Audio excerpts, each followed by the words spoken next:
Okay, let's get into it. Welcome back to the deep dive.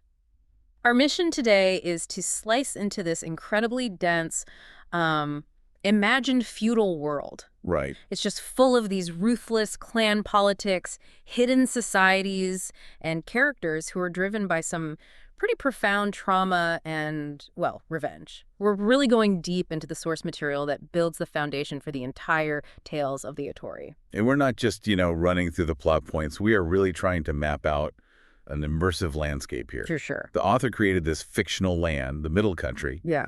But it feels so real. It's just steeped in the historical weight and the cultural texture of feudal Japan. You see it everywhere. Yeah, and the architecture, the customs, even the place names like Hagi and Matsu. And so this deep dive is really about the high-stakes survival of one person who's thrown right into the middle of this incredibly intricate web. And that person is, of course, Tomasu. He's this young man who is just violently ripped from a life of, well, total pacifism. And recast as Takeo. Exactly, as Takeo.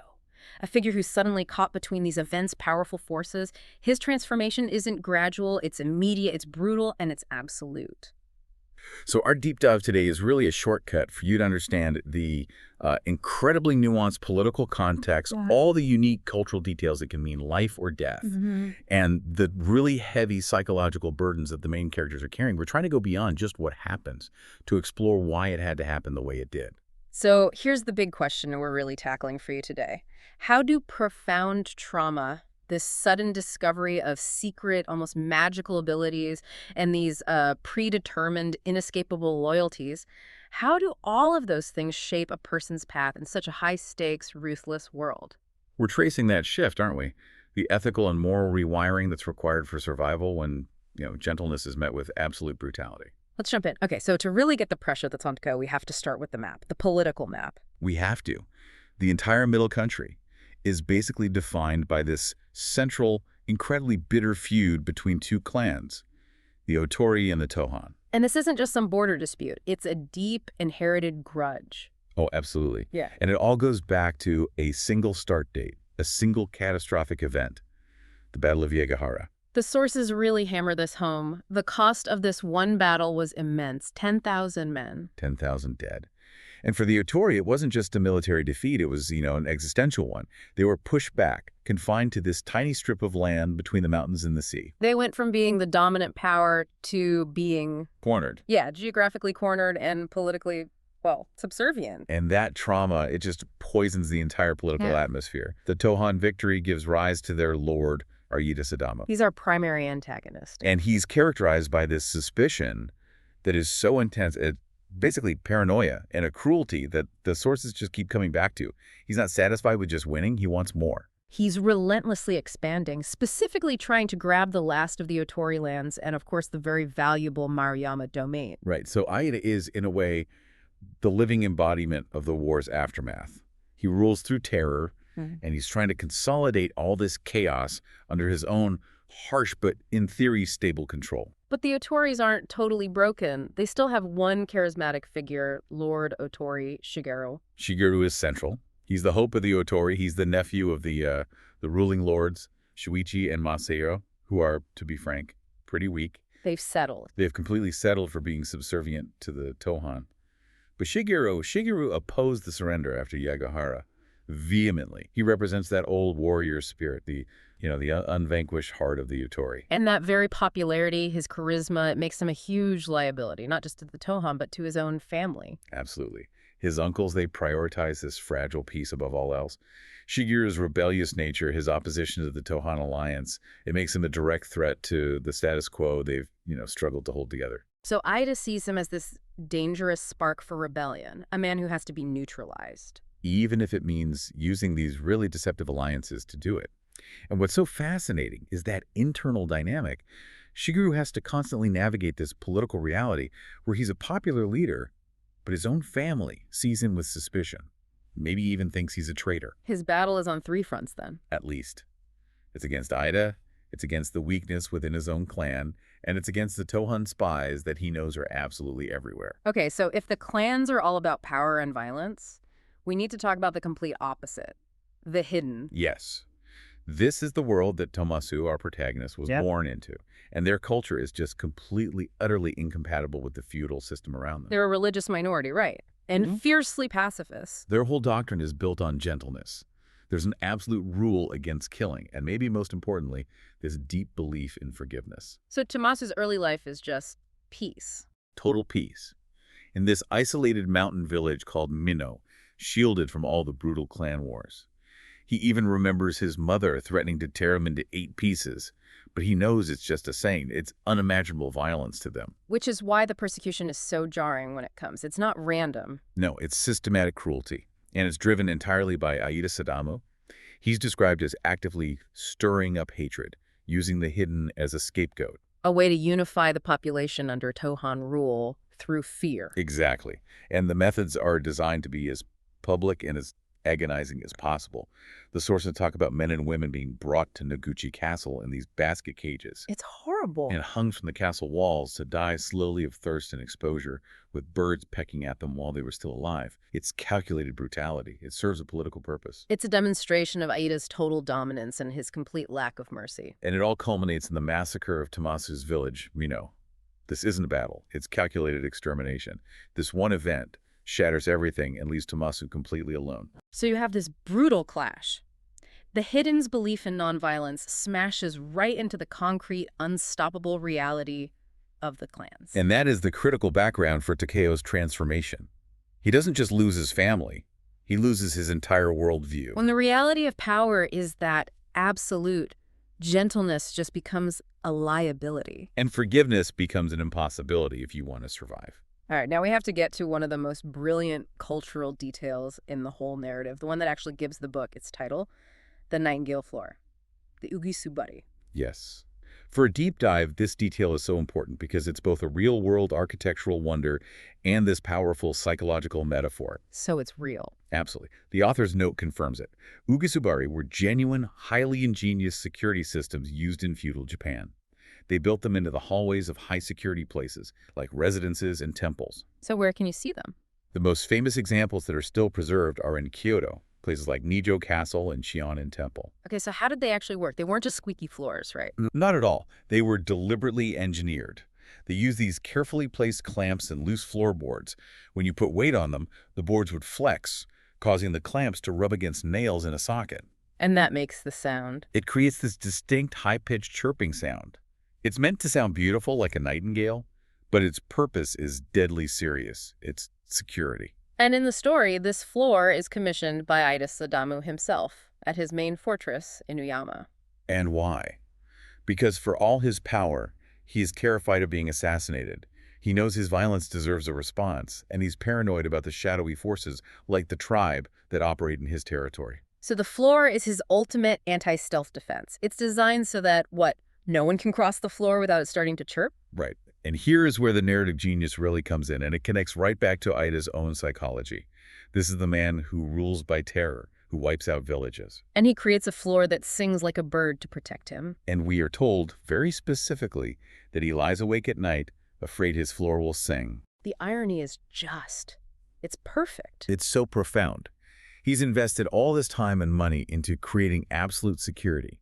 But his own inner state, his paranoia, his fear of retribution, has turned that security system against him. It symbolizes the emotional cost of power that's built on violence. Exactly. Aya has weaponized silence so that even the possibility of a sound becomes a source of constant, nerve-wracking stress. He's trapped by his own fear, even though he's surrounded by luxury and defenses. A victim of his own tyranny.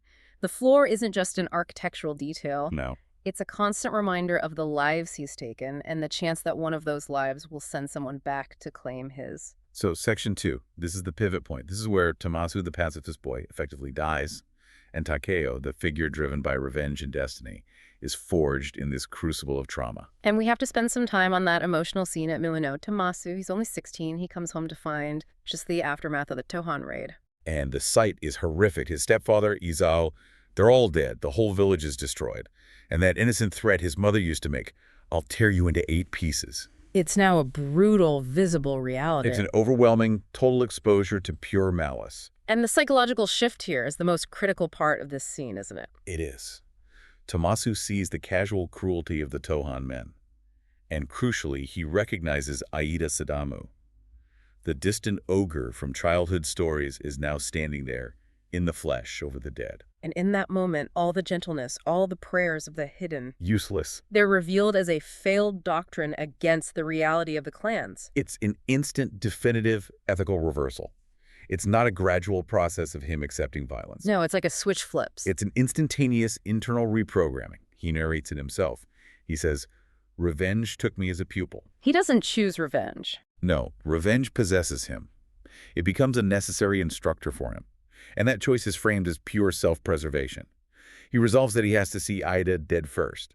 He takes revenge into his heart, not just as a mission. But as the only thing that could anchor him. Yes. Without it, he says he would just be a living ghost, an empty shell. So revenge replaces his lost faith. It provides a new, terrible, but functional moral code. And he acts on it immediately. Just pure, rash daring, born of shock and fury. He spooks Ida's horse, causes him to fall. An incredible, audacious act. You don't just insult the most powerful man in the country. You put yourself, as he says, doubly in danger. He's now a known survivor of the massacre and an assailant of the Tohan Lord. And that recklessness is exactly what triggers his rescue. So his rash act puts him right in the path of a Tohan pursuit, which includes this terrifying one-armed man, Ando. The Wolfman. The Wolfman. And just as they're about to get him, Lord Otori Shigeru intervenes. The rescue is framed as this swift, almost mythological kind of event. And Shigeru's intervention is just so definitive. It shows the massive gap between his aristocratic warrior skill and the thuggish brutality of the average Tohan soldier. He's using his personal sword, Jado the Snake Sword, he calls it. He decapitates one pursuer and just cleanly severs Ando's arm. The scene is described in such incredible detail, even with the rain and the failing light. It emphasizes Shigeru's precise, deadly control. And once he's rescued, the first lessons Shigeru gives him they're non-negotiable. And utterly dismissive of Takeo's past. He tells him, you must instantly forget your life among the hidden, forget your prayers if you want to live. Survival in this new world requires a complete and total erasure of his old ethical framework. But the relationship isn't just about harsh lessons. Takeo, who is still just observing everything, starts to see the vulnerability underneath that warrior exterior. Right, he sees Shigeru crying. He witnesses Shigeru crying while talking about enduring death. This is the Lord who just executed men with stunning efficiency, and he's completely overwhelmed by his own recent personal loss. His younger brother Takeshi's murder and his mother's death from the plague. And this shared experience of raw, overwhelming grief, Tomasu's family, Shigeru's family, that's what forms the first invisible bond between them. Shigeru isn't just a rescuer. He's a man of honor and sorrow. He understands the cost of this life. It makes him a complex mentor, not just a brutal one. And that bond really solidifies when they get to the Otori stronghold in Hagi. Yes, because Shigeru's older servants, Ichiro and Chiyo, they immediately notice something uncanny. Takeo looks just like Shigeru's dead brother Takeshi. The resemblance is striking, and Shigeru's decision to adopt the boy and rename him Takeo after his dead brother is deeply, deeply rooted in this resemblance and his own unaddressed grief. He even says it out loud that the adoption makes his sorrow more bearable and fulfills an obligation. And just like that, it transforms Takeo overnight, from a persecuted, nameless boy into the recognized ward and potential heir of a major lord. But it's a huge gamble. The Otori's steward, Ichiro, he warns Shigeru. He says the adoption is a terrible mistake, an insult to the ruling uncles, Shoichi and Masahiro. So this action immediately raises Takeo's political value, but also his danger level, significantly. But the trauma is still physical, isn't it? Takeo remains mute for weeks. He's silenced by the shock of Mino. The words are just insufficient, meaningless given the violence he saw. He can observe, he can listen, he can learn, but he can't speak the language of this new world. And the return of his voice is so symbolic. It is. It doesn't just come back randomly. It returns only in service of loyalty. He regains his speech when he whispers a warning to Shigeru about an assassin. An assassin from the tribe who'd crept onto the property. And that is the moment the bond is sealed. Absolutely. Takeo literally breaks his traumatic silence to save the man who saved him. And Shigeru realizes the depth of the boy's loyalty and the significance of that recovered voice.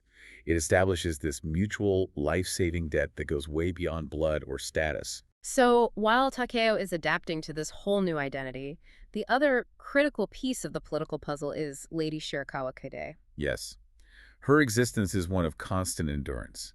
and it's defined entirely by her high birth and the dangerous asset she represents. She's been a political hostage since she was 7. 7 years old.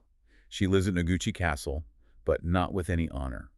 She's housed shamefully with the servants, and she faces daily humiliation and harassment. This treatment just highlights her family's total political collapse and vulnerability. And that vulnerability is just compounded by her father's shame. When he visits, he doesn't comfort her. He just laments, "If only you had been born a boy." That line just cuts right to the heart of the misogyny in this warrior society. Her gender is seen as a weakness, a source of his shame, even though it's her unique lineage that makes her so critical. And that lineage is incredibly unique and powerful. Kade inherits the Maruyama domain through the female line. The sources make it clear this is the only domain in the entire Middle Country where land passes through women. Which makes her an exceptionally valuable marriage pawn. A prize. Every major power player wants her. Aida Sadamo sees her as the key to his total territorial control. If he gets her, he gets the Maruyama domain, which is vital for his expansion. So Katie doesn't exist as a person? No, she exists as a geographic key to an entire region, and being a hostage living among the servants, it allows her to observe this complex, brutal world around her without being seen as a threat.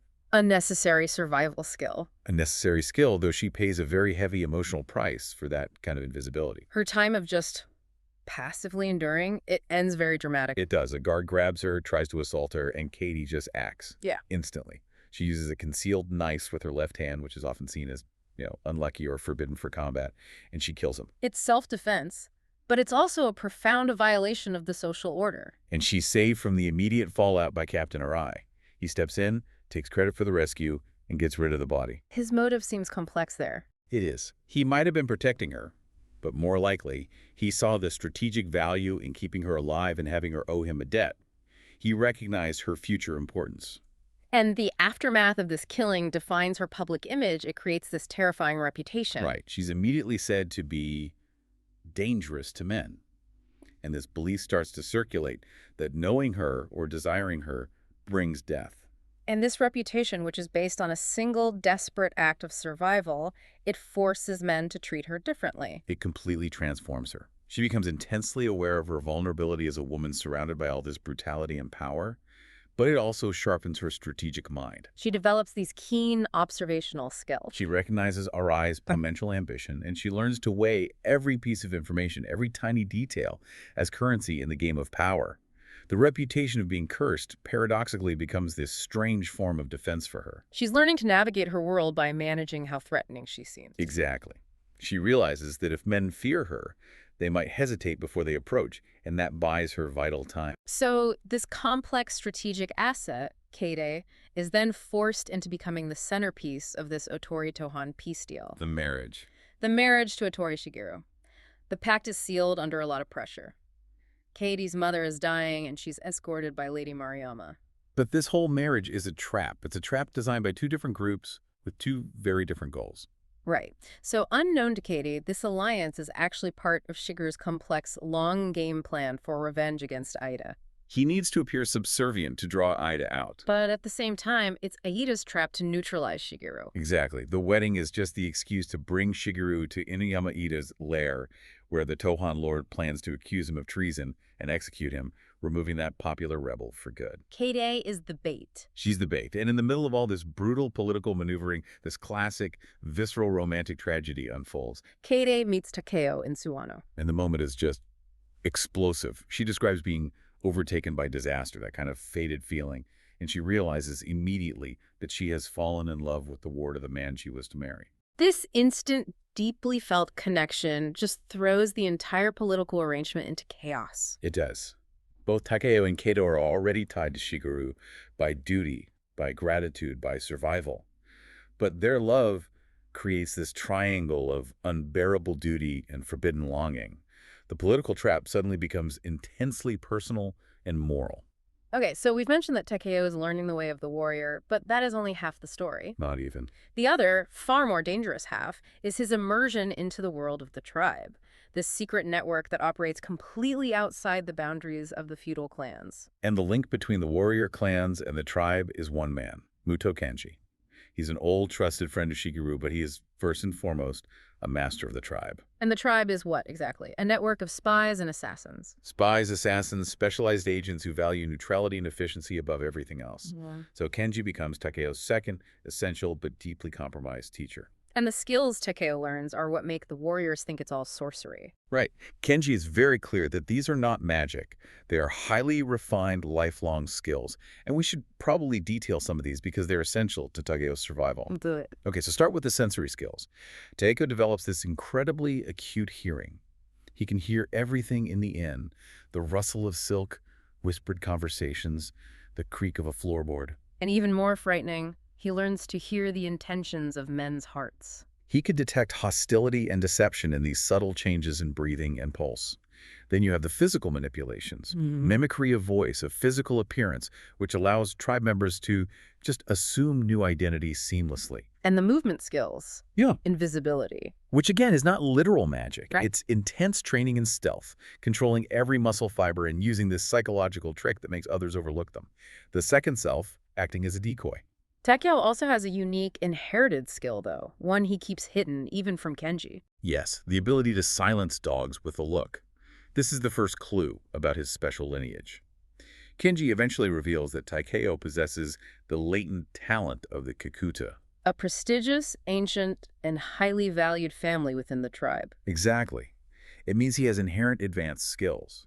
His deceased father was a renowned Kikuta assassin who tried to escape that life to be with the hidden. This lineage gives the tribe a powerful claim on Takeo. He is an asset they cannot allow to be wasted or killed in some petty clan war. And this right here is the core conflict that defines Takeo's entire identity. It is. The tribe's philosophy is ruthlessly pragmatic. They work for whoever pays us best, and they prioritize stability for their operations. They see the clans as temporary distractions. Wait a minute. Kenji is Shigeru's trusted friend and teacher, but if the tribe prefers stable rule and Aida provides a harsh but stable rule, does that mean Kenji has been actively undermining Shigeru's rebellion? That's precisely the moral ambiguity you have to grapple with. Kenji was deceiving Shigeru. He was operating with a dual loyalty. Or a primary loyalty to the tribe. Right. The tribe sees Aida's harsh order as suitable for their operations. Open war, which is what Shigeru risks, is bad for business. For the tribe, the Kikuta bloodline is far more valuable than any temporary alliance. They have a prior claim on Takeo. And they act on this claim. The tribe sends Kenji to forcibly take Takeo away from Hagi. Ostensibly for the boy's safety, but primarily to fulfill the tribe's mandate and secure their valuable Kikuta asset. But Takeo, the former Tamasu, is now hardened by the memory of Mino and bound by this life debt. He completely rejects the tribe's logic. He does. His challenge to Kenji is one of the most powerful emotional moments in the story. He says, "Where was the tribe when the Tohan were murdering my people and burning my home? He saved my life then. That's why I cannot leave him. I never will." That's the loyalty of the adopted son completely overriding the claim of blood. He's saying that gratitude and honor toward Shigeru are a stronger bond than his inherited destiny. And this commitment is so fierce that it temporarily forces Kenji and the tribe to accept this dangerous arrangement, even though they know they risk losing the asset. And the effectiveness of the tribe depends entirely on this deep, hidden network, right? Integrated into the highest levels of these households. They are the unseen hands shaping the whole political story. We get introduced to Muto Shizuka, a master of deception. She serves as Lady Mariama's maid, and then later as Katie's maid. She's the epitome of the hidden agent. She seems insignificant, but she has the skills of a master warrior and a master spy. And there's also Yuki, another maid and tribe agent in Yamagata. This network is constantly working, gathering intelligence on Aida's movements, on the alliance between Shigeru and Arai. Arai, the Lord of Kumamoto, another figure allied with the Maruyama domain. And also gathering intel on the ongoing persecution of the hidden. So let's talk about the flow of information. Shizuka, who is operating closest to Kade, who is the bait. Remember, she's relaying vital intelligence back to Kenji and Shigeru, confirming Aida's assassination plots. Which means Shiro is almost completely relying on tribe intelligence, even though he has to know the tribe may eventually betray him. It creates this fascinating dynamic. The official war is fought by the clans. But the actual strategic direction, the knowledge of betrayal, the timing of every major move, it's all dictated by these hidden agents. The deep dive reveals that almost any servant or seemingly insignificant person in this world could be a high-level spy. It reinforces Shigeru's worldview, doesn't it? It does. That the warlords are just puppets, dancing to the tune of the tribe. So the stage is set. All the characters, Takeo, Keide, Shigeru, and Ida, are now on a collision course, heading for Aida's fortress, Inuyama, under the pretense of this wedding. And the tension is just almost unbearable, because you know the trap is set. Shigeru's journey to Inuyama is a calculated move to maintain this facade of an alliance. And it forces him to pass through deeply personal, traumatic territory, including Yamagata, the very place where his brother Takeshi was killed. This whole journey is a slow, methodical preparation for his own sacrifice and his revenge. And the emotional climax of this journey happens in Yamagata. They find this chilling display of Tohan cruelty. 4 hidden men, crucified. They're suspended from the castle walls as this brutal response to local unrest. And they're dying slowly, their groans are audible across the whole town. This sight is just unbearable for Take. It is. It's the residual compassion of Tomasu, the hidden boy, that just bubbles to the surface. He's driven by softness and compassion, and it overrides his strict warrior training, his sense of tactical risk. He knows this mission could expose him. And he undertakes this unauthorized solo assassination mission inside the Yamagata castle walls. Using his new tools, poison capsules, garrots, to grant the 4 crucified men a quick, merciful death. It's an act of pure ethical defiance against the cruelty of this world. And it's his first major high-stakes solo operation? It's his graduation, really, from the tribe's instruction. He uses his skills perfectly. Invisibility, silencing the dogs, that Kakuta skill, and moving completely undetected through the castle. And the result is so fascinating. This act of mercy is so far outside the accepted code of conduct. That one surviving man, the brother of one of the dead, he sees Takeo's sudden appearance and disappearance and mistakes him for an angel. It just cements the paradoxical nature of Takeo. Exactly. He's a ruthless, highly trained assassin, capable of deadly stealth. But his motive is pure, forbidden compassion. He is simultaneously a killer and an angel of mercy, a product of his dual background. So once they arrive at Aida's court in Inuyama, the different traps start to spring. They do. Lord Ando, the one-armed Tohan warrior from Mino, he recognizes Takeo. He confirms his identity. He confirms it. A hidden survivor and a criminal.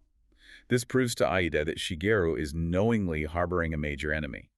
And Shigeru's carefully built facade just starts to crumble. And the betrayal deepens. Takeo, using his acute hearing, overhears Shigeru's own uncles, Shuichi and Masahiro. Discussing their plot, they reveal they planned the marriage as a way to get Shigeru to Inuyama so Ida could execute him. They see Shigeru as an obstacle to their fragile peace. So they plan to disarm him before the Tohan takes action. This is the ultimate betrayal. It's not from an enemy, it's from his own blood. The timing here is critical.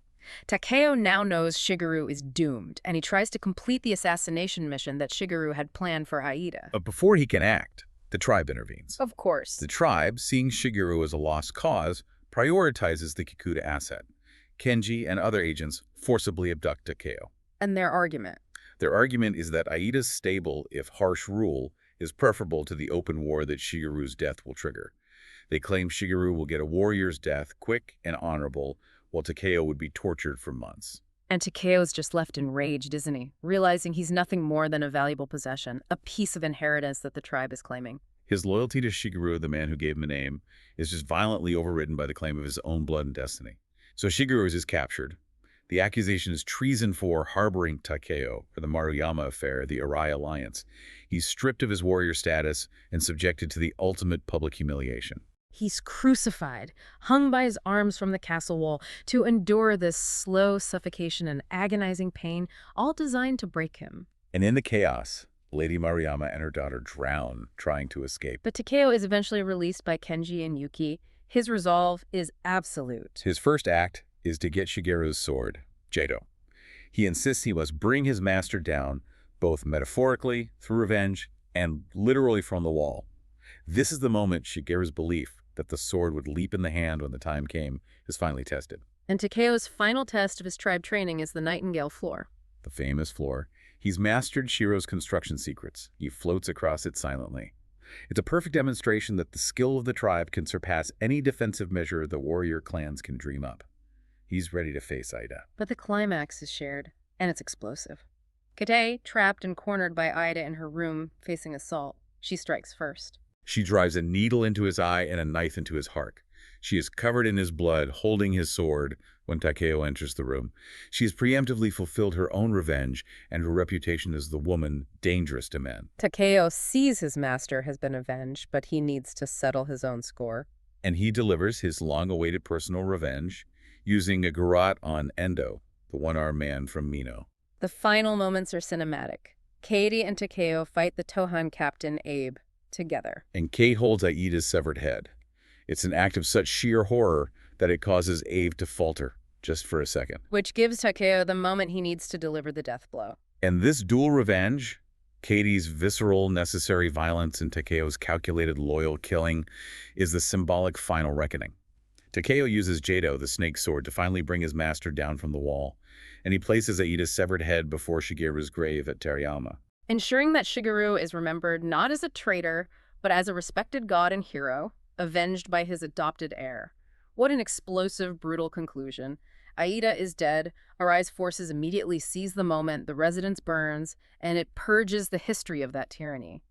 But Takeo, the newly confirmed Otori heir, is left with this completely fractured future. Right. He's fulfilled Shigeru's last wish to be his heir and to marry Kate, but he's now faced with the inescapable claim of the tribe. He realizes that his life no longer belonged to me. Despite being the legitimate heir to the Otori lands, he is Kakuta, and his unique talents belong to the tribe's master. He has to accept their control, realizing he could never escape that blood mandate. His final act of loyalty is cementing Shigeru's heroic status, placing the enemy's head before the tomb. The painful resolution. Takeo is bound to the Otori way, which is dedicated to public, honorable duty. Yet he is now bound to the tribe, which is dedicated to silent, deceptive service. And he and Kide are desperately in love. A political match that became a passionate reality. Yet she's seen as cursed, and his new masters strictly forbid their union. They demand he remain free to serve them. So we'll leave you with this final provocative thought to consider. Takeo is the legal heir, bound by loyalty to the dead. He's also Kakuta, bound by blood to a secret life. Which of these two powerful contradictory claims, loyalty or blood, will prove strongest in the long run? And how long can a warrior hold on to true love when his entire life must be dedicated to silent deception?